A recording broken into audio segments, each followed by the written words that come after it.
नमस्कार, आप देख रहे हैं फुटकर न्यूज। मैं हूं आपके साथ ईशा पटेल। एक वक्त था जब भारत को सोने की चिड़िया कहा जाता था, जब देश का मतलब हरे भरे गांव और यहां के बसे हुए सुखी और संपन्न लोग हुआ करते थे। गांव में 80% लोग रहा करते थे, मगर अब महज 60% लोग ही गांव में रहते हैं। भारत का मूल स्वरूप अब स्मार्ट सिटीज़ में नज़र आता है। बदलते वक्त के साथ काफ़ी कुछ बदल गया है और हमारे देश के प्रति भी कुछ जिम्मेदारियां हैं। इस चीज़ को हम भूलते जा रहे हैं, मगर हमारे और आपके बीच ही कुछ लोग ऐसे हैं जो गांव को इस देश की जान मानते हैं, इस देश का दिल मानते हैं। तो इस दिल को बहाल करने के लिए उन्होंने कुछ कदम उठाया है और इसका नाम है मॉडल गांव। तो आज हम आपको मिलाने वाले हैं मॉडल गांव के मानद सलाहकार IAS हीरालाल जी से और जानते हैं कि मॉडल गांव की शुरुआत करने के पीछे उनका उद्देश्य क्या है। सर, मेरा पहला सवाल आपसे ये है कि गांव को मॉडल गांव बनाने का ख्याल आपके दिमाग में कैसे आया?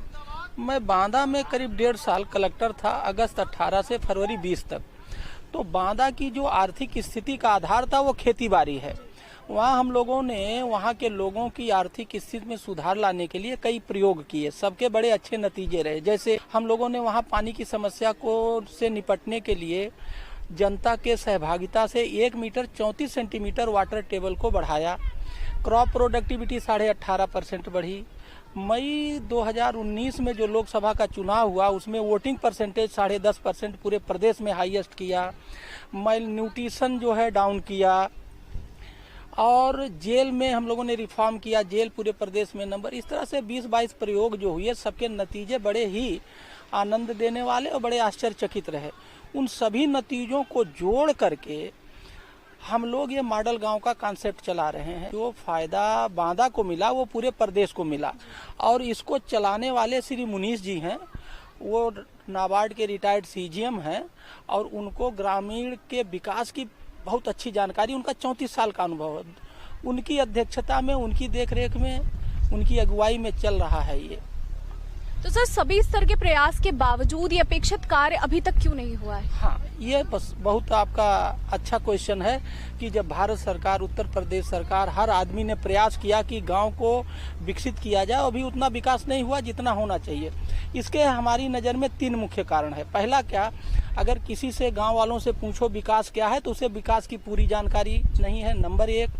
नंबर 2 यह है कि विकास में क्या क्या करना चाहिए, क्या क्या होना चाहिए, तो वो 2-4 मुद्दे बताएगा कि सड़क होना चाहिए, स्कूल होना चाहिए, नल होना चाहिए, खड़ंजा होना चाहिए। मुश्किल से 10 पॉइंट गिना सकता है, जबकि हमारे कॉन्सेप्ट में 25 मुद्दे हैं। तो दूसरा पॉइंट यह है कि उन्हें पूरी मुद्दों की जानकारी नहीं है।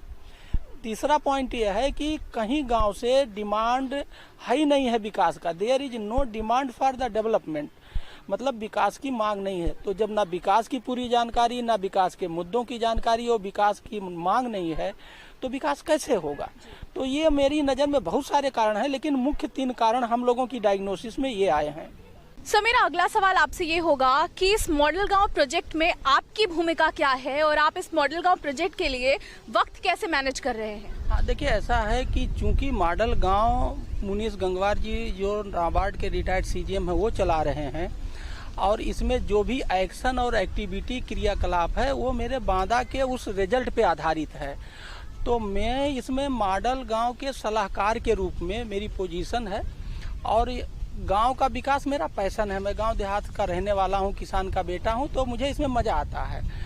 तो इस तरह से मेरी भूमिका मानद सलाहकार के रूप में है और जो अवकाश का दिन होता है, संडे का दिन या सैटरडे का दिन या जो मेरा छुट्टी होता है रात में, तो मैं अपने जो पैशन के रूप में जो मेरा अपना व्यक्तिगत टाइम होता है उससे मैं इसको समय देता हूँ।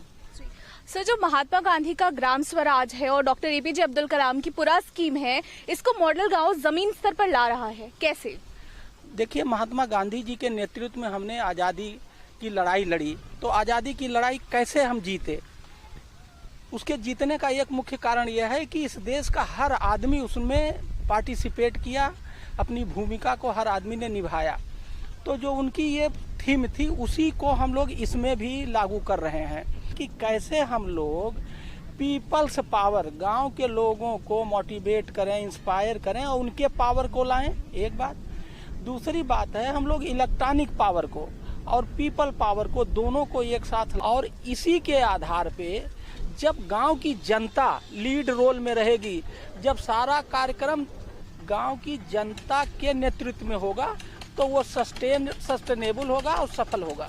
तो सर मेरा अगला सवाल आपसे ये है कि मॉडल गांव के लिए सभी प्रयासों का अब तक का नतीजा क्या रहा है? देखिए, इसको हम लोग 1 जनवरी 2021 से शुरू किए, लगभग 12 महीने हो गए। फरवरी मार्च में हम लोगों का वही शुरू हो गया था कोरोना, तो विषम परिस्थितियों में, और वो परिस्थिति सबके लिए था। तो इसकी स्वीकार्यता अभी तक ये यूपी के 75 जिलों में पहुंच गया है, 23 स्टेट में चला गया है, अन्य राज्यों में 2-3 अलग देशों में भी पहुंच गया है, और इसको लोग खूब पसंद कर रहे हैं और इससे लोग जुड़ रहे हैं। हमें ये कैसे पता लगता है? एक्चुअली साइट जो है हमारी मॉडल गांव की, उस पर उसे जो रजिस्ट्रेशन करते हैं और जो मॉडल गांव का जो विलेज मैनिफेस्टो है वो ऑनलाइन डाउनलोड करते हैं, उसी से हमारे समझ में पकड़ में आता है कि किस प्रदेश से, किस जगह से और किसने दिया, उसका पूरा डाटा हमारे पास आता है।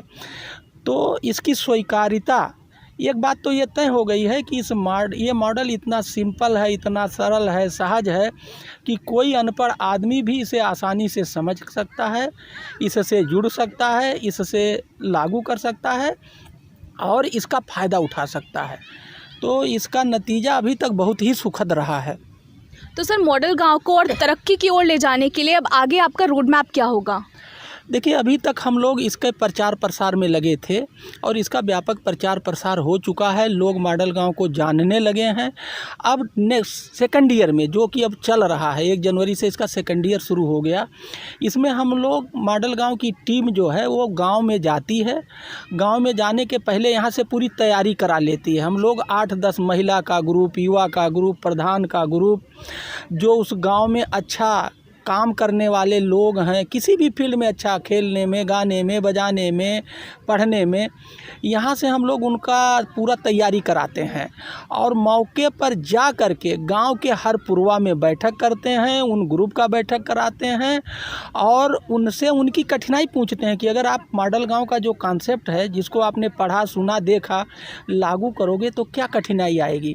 तो जो वो कठिनाई बताते हैं वही मौके पर ये टीम दूर करती है। तो अब हम लोगों का रोड मैप ये है कि हमारे मॉडल गांव की टीम यहाँ से तैयारी करा करके गांव में जाएगी और मौके पर ही लोगों की समस्याएं सुनेगी, दूर करेगी, मोटिवेट करेगी, इंस्पायर करेगी, जिससे कि धरातल पर काम शुरू हो, एक्चुअल काम शुरू हो और दिखाई देने लगे। सर, फुटकर न्यूज़ से जुड़ने के लिए आपका बहुत बहुत धन्यवाद। आपको भी थैंक यू। तो ये थे हमारे साथ मॉडल गांव के मानद सलाहकार IAS हीरालाल जी, जिन्होंने हमें मॉडल गांव प्रोजेक्ट से रूबरू कराया। मॉडल गांव प्रोजेक्ट से और जुड़ी हुई जानकारियां जानने के लिए जुड़े रहिए फुटकर न्यूज़ के साथ। नमस्कार।